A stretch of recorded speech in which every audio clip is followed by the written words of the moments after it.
स्वागत है आपका ओनली पीसीएस पे। देखिए आज हम यूपी पीसीएस मेंस के लिए जो हमारी सीरीज़ चल रही है पेपर 5 की, उसमें ये हमारा अगला लेक्चर है। तो बाकी जिसने नहीं देखे वो देख लीजिए, क्योंकि लगभग आपका आधा ये होने को है पेपर 5 और जल्दी ही 6 शुरू हो जाएगा। तो इसमें अगली यूनिट है हमारी यूनिट 14। क्या है इसका सिलेबस? यूपी में स्वास्थ्य एवं चिकित्सकीय मुद्दे, ये हम देखेंगे। ठीक है, तो ये बहुत ही इंपॉर्टेंट है और सीधा सीधा आपको मुद्दे पे ही क्वेश्चन पूछेगा, इसलिए इस वीडियो को मिस नहीं करना है और लास्ट तक देखना है, क्योंकि ये सारा डेटा आपको जितनी भी दी गई है इसमें बहुत ईजी है और इससे बाहर आपको कुछ नहीं लिखना पड़ेगा आंसर में। तो इसलिए एक एक पॉइंट इसका इंपॉर्टेंट हो जाता है। तो मुद्दे क्या हैं यूपी में? यूपी के बारे में बेसिक नॉलेज तो आपको कोई भी बुक पढ़ के मिल ही जाएगी कि जनसंख्या कितनी है। लगभग बजट में बोला गया था कि लगभग कितनी है, अभी 24 करोड़ जनसंख्या है। कितनी? 24 करोड़। तो इतनी बड़ी जनसंख्या के लिए स्वास्थ्य एवं चिकित्सा के देना एक दुरूह कार्य तो हो ही जाता है। तो ऐसे में बहुत सारे मुद्दे भी हैं, बहुत सारी चुनौतियां हैं।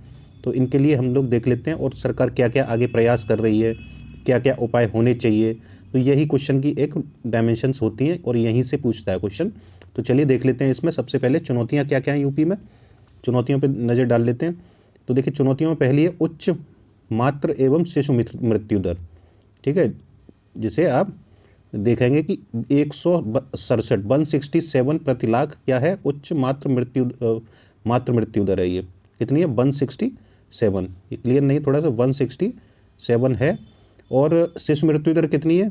तो 38 प्रति हज़ार पे गिनी जाती है ये शिशु मृत्यु दर, जबकि मातृ मृत्यु दर कितने पे? लाख पे, प्रति 1 लाख में 167 है आपकी। ठीक है, तो ये आप डेटा आप डाल सकते हैं कितना ज़्यादा है। और यही देखिए कंपेयर करेंगे नेशनल लेवल से ही, अगर हम कंपेयर करते हैं इसमें, तो ये एसआरएस का डेटा है। तो इसमें राष्ट्रीय लेवल पे कितना है? जो मातृ मृत्यु दर है वो 97 है। कितना है? 97। और आईएमआर यानी शिशु मृत्यु दर कितना है? 28। तो देखिए 10 ज़्यादा है आईएमआर यूपी में सेंट्रल लेवल से, नेशनल लेवल से देखिए 10 ज़्यादा है। यहाँ पे 28 है तो यूपी में 38 है। और मातृ मृत्यु दर 97 है तो यहाँ 167 है। तो इतना बड़ा अंतर है। इस गैप को भरने के लिए यानी निश्चित तौर पे ये स्वास्थ्य एवं चिकित्सा की कमी है उत्तर प्रदेश में। इससे आंकड़ों से ये पता लगता है कि स्थिति खराब है, दयनीय है। अब देखते हैं दूसरा है इसमें तीव्र जनसंख्या वृद्धि है। तो ये तो पता ही है कि लगभग 24 करोड़ आबादी हो चुकी है और भारत में सबसे ज़्यादा जनसंख्या वाला राज्य भी है। ठीक है, तो इसमें इस समय TFR कितनी है? टोटल फर्टिलाइजेशन रेट कितना है यूपी में? तो ये है NFHS 5 की रिपोर्ट के अनुसार है, ये नेशनल फैमिली हेल्थ सर्वे हुआ था, उसके अनुसार यूपी में TFR है 2.4। कितना है? 2.4 है यूपी में, जो कि ज़्यादा है ना। जो होना चाहिए एक स्टैंडर्ड होता है उसका, कितना है स्टैंडर्ड? 2.1% एक मानक होता है कि इससे ज़्यादा होने पे आपका ज़्यादा ही है। और ये इतना होना चाहिए, मतलब 2.1% होनी चाहिए। 2.1% नहीं है इसमें, 2.1 है। ठीक है, ये हो गया तीव्र जनसंख्या वृद्धि है। और आगे देखते हैं अगला है इसमें अवसंरचना संबंधी अभाव है, क्योंकि अवसंरचनाओं जैसे इसमें अस्पतालों की कमी है, चिकित्सकीय उपकरण नहीं है पर्याप्त रूप से, एम्बुलेंस की कमी है, डॉक्टरों की कमी है। तो ये सब क्या है? सब अवसंरचना संबंधी अभाव देखने को मिलते हैं। संसाधन का अभाव है। संसाधनों में क्या आता है? जैसे डॉक्टर हैं, नर्स हैं, आवश्यक दवाइयाँ हैं, बेड हैं। तो ये सब आपकी ये क्या है? संसाधनों की कमियां हैं। और अगला है इसमें जैसे महिलाओं एवं बच्चों में कुपोषण का उच्च स्तर है। संचारी एवं गैर संचारी रोगों का प्रसार बहुत ज़्यादा तीव्र है यहाँ पे यूपी में। आगे देखते हैं महंगी दवाइयाँ एवं चिकित्सकीय उपकरण हैं, क्योंकि जो दवा आपकी हैं वो काफ़ी महंगी है, उपकरण भी जो भी चिकित्सकीय हैं वो भी काफ़ी महंगे हैं। तो ये एक मुद्दा ये भी है। और एक अगला है, ये तो कॉमन सा है, आप सब इससे रूबरू होंगे कि झोला छाप डॉक्टरों व प्राइवेट अस्पतालों द्वारा शोषण काफ़ी होता है, कि जहाँ ज़रूरत नहीं होती है वहाँ भी वो लोग वसूली कर लेते हैं पैसों की। ठीक है, पता लगता है कि मृत्यु हो चुकी है फिर भी उसे 10-12 दिन हॉस्पिटल में ही रखे रहते हैं। तो उससे क्या है? ये शोषण ही होता है झोला छाप डॉक्टरों को और प्राइवेट हॉस्पिटल्स का। ज़रूरत से ज़्यादा टेस्ट कराना, जहाँ ज़रूरत नहीं है टेस्ट की वहाँ भी टेस्ट लिख देना। तो ये सब क्या है? प्राइवेट अस्पतालों का शोषण। और पूर्वांचल में देखते हैं हम लोग तो जैपनीज़ एन्सेफेलाइटिस है, तो इसका प्रकोप देखने को मिलता है। कुछ अन्य भी हैं, जैसे दवाओं की महंगी कीमतें हैं, स्वास्थ्य बीमा का कवरेज कम है, नकली दवाओं से भी कि ये भी एक समस्या है, ये भी एक मुद्दा है। तो और भी आप देख सकते हैं कि जहाँ जहाँ हॉस्पिटल उत्तर प्रदेश में हैं भी हैं तो वहाँ डॉक्टरों की कमी है। वहाँ जैसे बिल्डिंग बनी हुई है हॉस्पिटल्स की, लेकिन वो जर्जर हो चुकी हैं और वहाँ पे क्या है, कोई व्यवस्था नहीं है, ना डॉक्टर हैं ना नर्स हैं, और आते भी नहीं हैं, आते हैं तो समय से नहीं आते हैं। तो ये सारे एक कॉमन से इशू है जो आप खुद से देखते होंगे, वो खुद से यहाँ पे डालने का प्रयास करेंगे तो हो जाएगा। इसमें कुछ डेटा रहेगा और नया, तो वो आप बजट से उठा सकते हैं। जो बजट आएगा, जैसे यूपी में अभी कितना कितना स्वास्थ्य एवं चिकित्सा पे खर्च किया जा रहा है, कितना बढ़ा के करना चाहिए, तो ये सब आपको मिलेगा किससे, जो करंट का डेटा आएगा, एक जो बजट अब नया बजट देखेंगे उसमें आपको ये डेटा मिल जाएगा। तो ये आप मेंशन कर सकते हैं यहाँ पे, ठीक है। तो ये मुद्दे हैं और भी काफ़ी हैं जो आप डाल सकते हैं, जिनको झेलते हैं आप, कॉमन सी बात है, ठीक है। आगे देखते हैं इसमें यूपी सरकार के प्रयास क्या क्या रहे हैं इसी दिशा में, कि यूपी गवर्नमेंट भी कुछ प्रयास कर रही है या नहीं, तो उनको देख लेते हैं।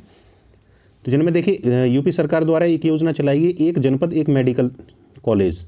ये बजट 2023-24 की है, तो इसको आप यहाँ लिख सकते हैं योजना को, तो काफ़ी इसमें अच्छी है। एक जनपद एक मेडिकल कॉलेज, इसके तहत क्या होगा, नए मेडिकल कॉलेजों का निर्माण होगा, जिसमें क्या है 45 जनपदों में तो ये बने हुए हैं, अच्छा देते हैं 45 जनपद एक इस योजना के तहत। 14 में निर्माणाधीन है, बन रहे हैं, और 16 PPP मॉडल पे, यानी पब्लिक प्राइवेट पार्टनरशिप मॉडल पे निर्माणाधीन है, कितने 16, और 14 पे वैसे काम चल रहा है सरकारी, ठीक है। और इसी में क्या है, एक योजना और है आयुष्मान भारत योजना, ये चलाई जा रही है। जो दायरे से बाहर रह गए थे लोग, उनके लिए 2019 में मुख्यमंत्री जन आरोग्य अभियान चलाया गया था, ये यूपी का है 2019 में। तो ये भी सरकारी प्रयास है। और अगला है जैसे सांस कार्यक्रम चलाया गया था नवंबर 2020 में निमोनिया के लिए। अगला है राष्ट्रीय टीबी उन्मूलन कार्यक्रम, 75 जिलों में चल रहा है ये यूपी के, तो ये आप देख सकते हैं। अगला और भी है इसमें, जैसे राष्ट्रीय अंधता नियंत्रण कार्यक्रम। नेक्स्ट है अगला, देखिए इसमें आयुष्मान भारत PM जन आरोग्य योजना है, सेंट्रल लेवल की योजना है ये, तो अब यूपी में भी ये क्रियान्वित है, तो इसको आप लिख सकते हैं। दस्तक और विशेष संचारी रोग नियंत्रण अभियान भी चलाया जा रहा है इसके तहत। तो ये हो गई सरकारी कुछ प्रयास, तो इनको आप 2-3 को डाल सकते हैं क्वेश्चन में, नहीं भी पूछा है तब भी आप सरकारी प्रयास तो दिखाएंगे ही। और क्वेश्चन देखिए ये भी है, जैसे गोरखपुर बस्ती मंडल के सभी जो सिक न्यूबॉर्न केयर इकाइयों में वेंटिलेटर जो हैं वो लगाए जा गए हैं। पुरुष महिला निःशुल्क नसबंदी की कार्यक्रम है ये। TFR कितना है, ये 2.4 है अभी वर्तमान में, और 2030 तक कितना लाने का प्रयास किया जा रहा है, 1.7, कितना 1.7। और शिशु व मातृ मृत्यु दर में कमी है, तो कुछ योजनाएं चल रही हैं, इनको अलग पॉइंट बना के लिख लीजिए। जैसे शिशु जननी सुरक्षा योजना 2005 में, ये 5 से कार्यरत है, ठीक है। इसमें क्या होता है, संस्थागत प्रसव के लिए 1000 रुपये मुहैया कराए जाते हैं इसके तहत। और दूसरा है जननी शिशु सुरक्षा कार्यक्रम जो 2011 का है, इसमें गारंटेड निःशुल्क डिलीवरी की जाती है। और PM मातृ वंदना योजना 2017 की है, इसमें 3 किस्तों में 5000 रुपये दिए जाते हैं इस योजना के तहत। 102 नेशनल एम्बुलेंस सेवा भी चलाई जा रही है सरकार के द्वारा। आगे है 108 एम्बुलेंस सेवा जो दुर्घटनाग्रस्त व्यक्तियों को पहुंचाती है, ठीक। आगे देखिए कुछ नोट में आप डाल सकते हैं इसको।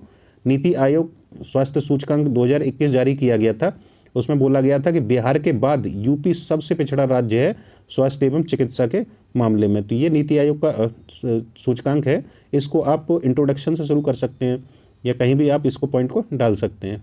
तो आप इंट्रोडक्शन, अगर करंट से भी कोई जैसे रिपोर्ट है, किसी ने कुछ आयोग ने बोला है, तो वो आप इंट्रोडक्शन से शुरू कर सकते हैं, वो एक अलग तरीका और ये बढ़िया मान्य तरीका होता है, तो आप डाल सकते हैं इसको, स्टार्टिंग कर सकते हैं इंट्रोडक्शन से इस पॉइंट को, डेटा को।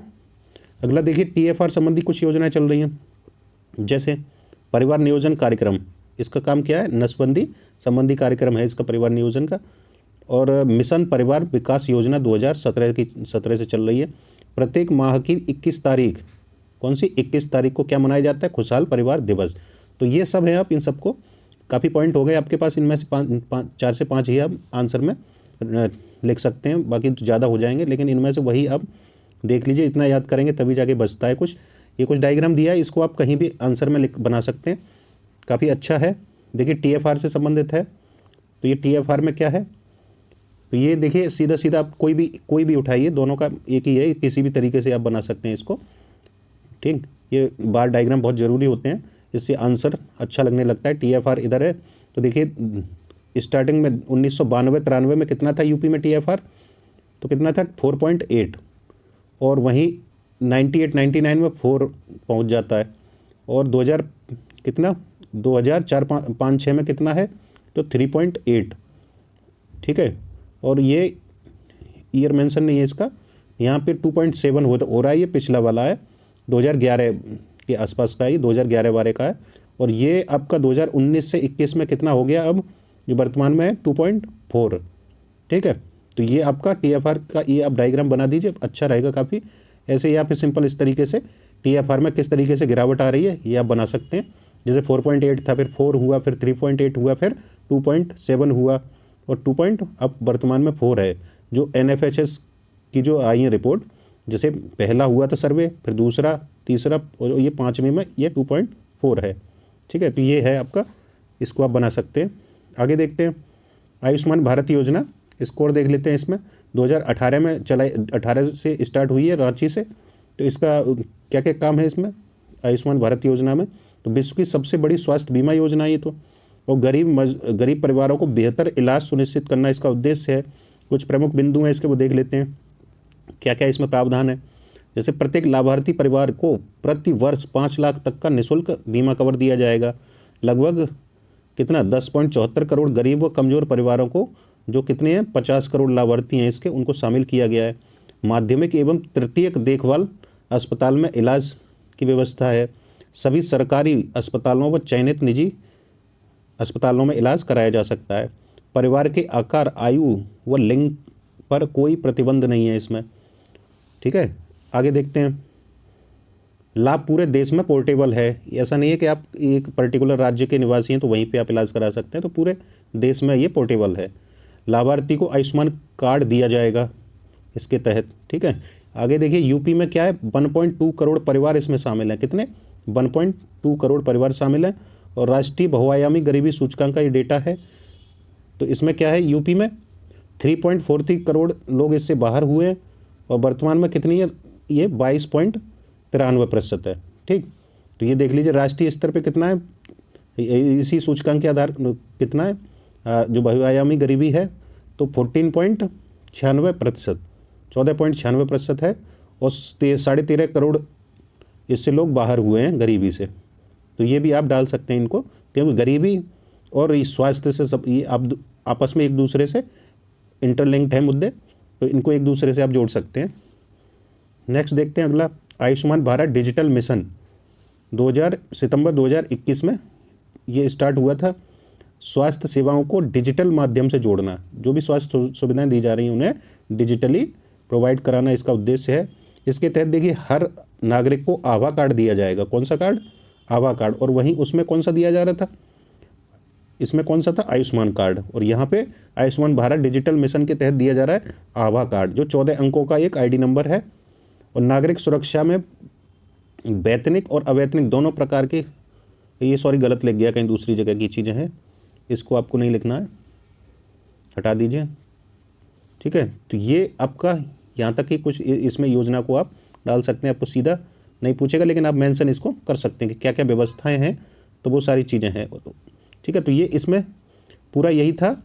आगे ये पूरा यहीं पे फिनिश होता है वीडियो। उपाय देने हैं, तो उपाय आप अपनी तरफ से बना के दे सकते हैं कि ये अवसंरचना सुधारी जाए, बजट बढ़ाया जाए, तो ये, और बाकी जो भी हैं निजी अस्पतालों का सर्वेक्षण सुनिश्चित किया जाए, और उनके लिए एक नियामकी बॉडी बनाई जाए, जिससे कि क्या सही समय पे लोगों को न्याय मिले। तो इन सभी चीज़ों को आप उपाय में डाल सकते हैं। और बाकी आप निष्कर्ष में आप किसी भी जो भी SDG लक्ष्य है हमारे, उनसे आप जोड़ सकते हैं। SDG लक्ष्य आपको क्या है, पूरे तैयार होने चाहिए, जो कि लगभग आपको हर आंसर में अपने कोट कर देने हैं या निष्कर्ष में डाल देना है उनको, ठीक है। तो ये थी वीडियो, अगला जल्दी आएगा। तो चैनल अगर सब्सक्राइब ना किया हो तो कर लीजिए। Thank you.